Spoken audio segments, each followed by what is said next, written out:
even though justices on the court like Gorsuch and Justice Thomas have complained bitterly that the court should address this question. So I say to Chief Justice Roberts, shut up and rule. Yeah, right on the money, Joe. By the way, George W. Bush put Roberts in power like this. I mean, which probably tells us all we need to know. But I mean, what happened to this guy, Roberts? I mean, because what you say, and I always say, 4 hours on the radio every morning, we come up with a solution. The problem is that the errant judges all around the country, they're forum shopping. We learned from you, Joe diGenova, that term, and now I use it like right. I know what I'm talking about. But I learned it from you, frankly, and I appreciate that very much. Forum shopping. You got to find what is this judge got to do with anything to do with the deportation of vicious criminals, and yet the Democrats just go along with this. But to your point, we now have a solution how to take this back.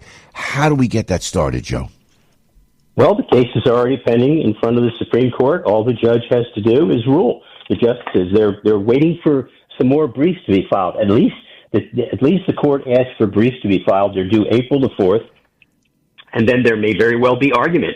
I don't know. It's difficult to say. But this is not an accident. For example, Judge Boasberg, Judge James E. Boasberg, who is the chief judge of the U.S. District Court. Now, this guy just didn't accidentally become anti-Trump. He is an established anti-Trump judge. And anybody who thinks he isn't is not paying attention. Let me give you an example.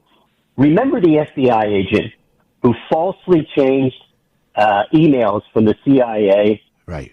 In a case and lied about it and created a false FISA warrant? Right. He was charged and pleaded guilty in front of Judge Boasberg. Now, let's remember what this guy does.